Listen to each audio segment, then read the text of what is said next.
there, it's Amanda with the Pretty House team of Charles Rutenberg Realty and of Palm Harbor Coastal Living. So once again, technology is trying to foil my 2021 plans, but I'm not going to let it happen. I am coming to you live with the use of a selfie stick because I've lost the little attachment that goes on the ring light, and so it's going to be bobbly, guys. It's just going to be bobbly. And you know what? If I can work through 2020, we together can work through bobbles. So today, I'm going to talk to you a little bit about selling and why my subject line of this live was don't sell. Don't sell. As a realtor, I should never say don't sell, because I think it's kind of ingrained in us to be like, it's always a great time to sell your house. Sell, sell, sell. But when I say don't sell, I'm saying that for a couple of reasons. And in the end, I think we all know that I'm going to end up saying you can sell, but here's what I'm talking about. So no, I do not have a magic 8-ball that's accurate. I do not have a glimpse into the future. I cannot tell you what is going to happen in a year. I do not know when the next major crash is going to come. I do not know if there's even going to be a crash. All I can tell you is the Fed says the rates aren't going anywhere, which leads me to believe there's still going to be a lot of buyers and there's no inventory. But what I'm talking to you today about is what you need to do before you let anybody convince you to put your house on the market, okay? And there's more steps than usual because times are different than they were 2 years ago. So before you call a realtor, and listen, a lot of them don't have a single listing right now. A lot of them need to get business going, and so they are willing to do whatever is necessary to get a sign in the yard. But before you do that, I have some things for you to consider, okay? So if you were thinking of selling your home in the spring, why are you selling? Because that's the first question I would ask you if I met with you. Why are you selling your home? I know that sounds really simple. Oh, we want to downsize. That's what I hear a lot. We want to downsize because the kids have left, supposedly. The kids have left from graduation. They've gone off to college and you're tired of a 3,000 square foot house. You want the condo with the ocean views that you deserve.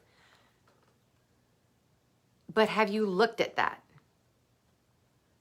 So here's my reason for asking, why are you selling? If you tell me that you're selling your home of 20 years, of 10 years, of 7 years, of 5 years, because you want less house and you want to capitalize now on the market, great. But let's look at what that next house looks like. Because have you given a thought to what does that 2-bedroom condo ocean view look like in price? If you're going to sell your house for $500,000, but it's going to cost you $8,000 to get to the 2-bedroom condo with ocean views, if that's not a big deal to you, if you've planned for that, then awesome. But if you think that you're going to capitalize on the market now, but you're going to be able to get a deal at the same time, that's not a logical mentality. If you're going to sell high, you're also going to buy high. And there's nothing wrong with that, but you need to be aware of what that next move looks like. So don't let somebody talk you into selling your house and sticking a sign in the yard if you have no idea where you're going. Because why can't I come on the market and then figure it out? You don't need to find the exact property that you're going to, but you need to know what your next chapter looks like financially. And the reason you don't want to let a realtor talk you into selling your house or rush you in the process is because it will sell. There's not a lot on the market. So where before, it was 60, 90 days on the market before you get an offer, now multiple offers are happening within days. Now, let me preface it with, if the house looks good and it's priced right, they're happening within days. You don't get to act a fool just because the market's a little seller-y. Seller-y? It's a seller's market. Anyway, so before you stick a sign in the yard, meet with a trusted realtor. Meet with 2 or 3. It's no skin off your back. It takes give them 30 minutes each. And have them show you what your next purchase looks like. If this is your last stop before the highway to heaven, make sure you can afford the next stop. You don't want to stick a sign in your yard, get the price you thought you wanted, only to realize that you can't buy what you wanted to get to the next stop. Then you're totally unhappy. It's one thing to be inconvenienced to sell your house if you're capitalizing on the market, which now is a great time to do that. Guys, this fluorescent light is killing me. Hold on. So much better. One of my gays back in Savannah was like, girl, fluorescent lights are the death of the straight woman. And he was right. I mean, are you kidding me with this right now? Way better than what was happening 10 seconds ago. Anywho, if you are going to be selling in spring, sit down now with your realtor and look at what the next chapter looks like. It doesn't mean you're not listing. It just means you're getting an idea. Maybe go see one or two of those properties if they're on the market. But be very clear on your plan, because you don't want to capitalize on the market only to realize that you are miserable in your new place. And trust me, that happened twice last year with not clients of mine, but twice last year. I had sellers call me, the buyer's agent, after the property closed because they wanted to purchase their house back, because they were miserable with where they went. Now, thank goodness I wasn't representing them. It was no skin off my back, but those buyers obviously are not going to sell you back the house. They're elated. They had a plan in place. So that's my first thing. Before you stick a sign in your yard, make sure you know where you're going and look at what that next place is going to cost you. Let's talk about what it will cost you, okay? If your realtor shows up for a listing appointment and they have not at a minimum prepared a net sheet for you, do not sign the listing agreement. Do not sign it. Every listing we go on comes with a net sheet. Why a net sheet? Chuck, if you're miserable, you need to get out. Life's way too short to be miserable, buddy. Get to Florida. It's normally sunny and warm in here, and the water is always beautiful. Anyway, a net sheet. A net sheet shows you, as the seller, what you will net walk away with when the property closes. For example, you sell your house for $750,000. That doesn't mean you're going to walk away with $750,000. There's obviously commissions in place, but then the seller has their own closing cost. Now let's just pause on that for a second, because a lot of sellers don't realize that. Obviously buyers have closing costs, but sellers have closing costs too. In the purchase and sale agreement, there's a section that defines what your closing costs are. And I can send you a net sheet for your property so you can see. But just because you sell your house for $750,000 does not mean you're walking away with that. Which reminds me, speaking of things you don't get to add in. If you've renovated your kitchen and it cost you $40,000, you don't get to add that to the list price of the house. If you added a new roof and it cost you $15,000, you don't get to add that to the price of the house. Your house is worth the market value. It isn't worth a number you've added up to come up to. Does that make sense? So yes, a renovated kitchen is beautiful, gorgeous, amazing, and it will sell faster than a non-renovated kitchen. But you do not get to add in dollar for dollar what you've spent. Putting on a new roof is standard maintenance on a property. So while that's great that you did that and the house will sell faster and there will be less issues, you don't get to add in that price because it's just typical maintenance. Roofs, ACs, those things are not upgrades to a home. You got to have a roof. If it's old and it's not going to pass an inspection, there's an issue. Now there's ways to work around that. Next thing you need to consider as a seller, when will you go? In a perfect world, when do you want to move? When do you want to be packing up and moving? Is there a time in your life that is better? Is there a month that is better?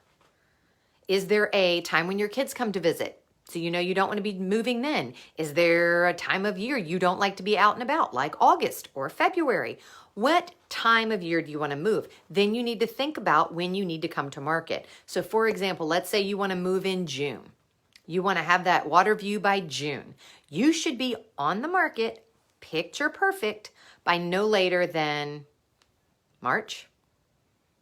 Now, I know things are selling quickly, and what if we get a quick closing? You as the seller have control over that as well. If you don't want to close until June, put it on the market with a special note saying prefer a June closing. You don't have to do anything you don't want to do. So that is just something to think about. When do you want to move? Time it right. You don't want to be languishing on the market. If you don't want to move for a year, don't put your house on the market because you're going to look funny. And then the last thing is selling isn't for sissies. I had actually written down selling ain't for sissies, but I just can't say that. Selling isn't for sissies. So while the market is hot for sellers and we still have low inventory and we still have low interest rates and there's still a lot of buyers in the market, it is still an inconvenience to sell your home for top dollar. You need to be prepared to leave the house with your pets for several hours. Now, we have pointers, we have tips on ways to make it more comfortable for you, but it's not easy, and you need to leave the house. I don't mean stand in the backyard. I don't mean sit in your car in the driveway. I mean get in the car with your animals and drive down the street. It is very uncomfortable for a buyer when they are walking a home to know that the owner is standing in the backyard waiting for them to leave. It doesn't feel warm. It doesn't feel comfortable. They can't be honest. They don't think they can speak at a regular volume. If you can't speak at a regular volume, you're not going to want to buy that house. So for me, for you, for the money in the bank, drive away. Just drive away for just 30 minutes, 45 minutes. Now, if you have a ton of showings, you're going to need to take a day. You might want to find a dog park. You know, it's a whole thing. But we can help you with that. But just prepare yourself with these 4 simple things. Where are you going? Look at it. Make sure you know what the next step looks like. If you know you want to downsize to Highland Lakes, look at Highland Lakes. Figure out the cost of buying in Highland Lakes right now, not Highland Lakes 10 years ago. If you're ready to upsize, if your kids are driving you bananas and you need a playroom, but you want to stay in a certain school district, you need to look at that now because prices have risen. So look at the financial picture for yourself. Make sure that your realtor has your best interest at heart and is prepared to not list the house if it is not the right time for you. Make sure that you know your net numbers and what you will walk away with. And don't feel like, this is one thing that always, people always say, I don't want to waste your time. I don't want to waste your time. It's not a waste of time to meet with a human being who's making one of the largest decisions they will ever make. That's why most of us got into this business, was to help people. Bottom line. So if I meet with you for an hour and we look at your financials and we realize that, you know what, this isn't the right time, it's okay. I had a great conversation with you for an hour. Hopefully I made a friend. If not, you'll probably forget about me 10 minutes after I'm out the door. So to recap, if you're thinking about selling your house in the spring, here are the things you need to do before you stick a sign in the yard. And this has nothing to do with actual doing stuff to the house. 1, why are you moving? Figure it out, write it down. It needs to be concrete and everybody needs to be on the same page. 2, where are you going? Specific. Be as specific as possible when you write down what you're willing or wanting to go to. And then have your realtor pull those options. Even if there's nothing on the market, she can pull you what's recently sold in the neighborhood so you can figure out financially what it'll cost you to go there. Look at your net sheet. What will it cost you to go there? What are your numbers going to be? What are your out-of-pocket expenses? When do you want to move? Time it right. Don't get stuck between a rock and a hard place. You're the seller. There's no inventory. You do have a little control over your closing date. And last, just know that selling isn't for sissies. It's not easy to sell a house. It's very emotional for many, many people.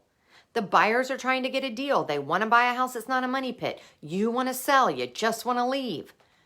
But it's going to be inconvenient. Your realtor should be there to be helpful, encouraging, calm, maybe funny, maybe not, but hopefully funny. But just prepare yourself that it will be an inconvenience. But in the end, if you've done all of the prep work and all of the steps in advance, it should be worth it. It should be worth it. You should move to your next place and breathe a massive sigh of relief that you have been able to accomplish a big goal. It's a big deal to sell your home. Huge. So be prepared. If you have any questions about the market value, your net numbers, what that next place looks like for you, even if it's 6 months away, even if it's a year away, even if you don't know when it's going to happen, I'm happy to talk with you about it. No obligation ever. I just want you in 2021 to at least be able to control what you can control, because there's so many things we can't control right now. What you can control is how much money you walk away with at the closing table, what you move to, when you move to it, and how you're treated along the way. I hope you guys are having an awesome Thursday. I will be here every Thursday at noon, and I look forward to seeing you next week. Bye, guys.